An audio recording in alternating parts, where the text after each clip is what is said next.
Menurut saya, safe haven adalah di saat kamu portfolionya sudah memiliki semua jenis aset. Itu baru safe haven. Properti punya, emas punya, Bitcoin punya, silver punya, bonds punya, semuanya punya. Jadi ada yang turun, ada yang naik. Kalau kamu cuma punya satu, misal cuma punya emas doang, nggak punya lainnya. Atau cuma punya Bitcoin doang, nggak punya lainnya. Pada saat itu turun, stres kamu.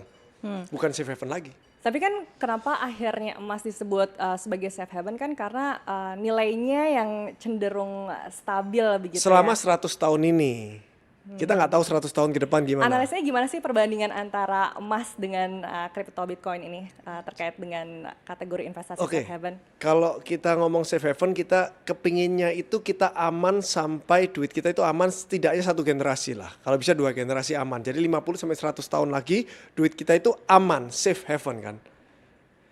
Aman dari inflasi juga maunya kan.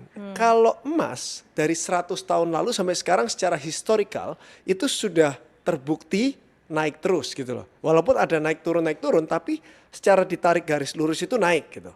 Kalau Bitcoin nggak tahu 10 tahun baru di sana. Mungkin baru 10 tahun terakhir ini kan.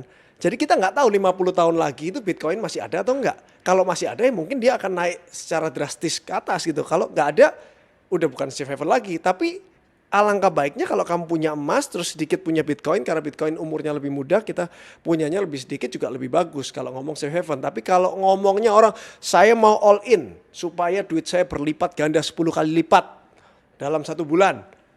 Beli Bitcoin, siapa tahu bulan depan jadi 1 juta gitu. Siapa tahu bulan depan juga jadi $1.000, kita nggak tahu juga.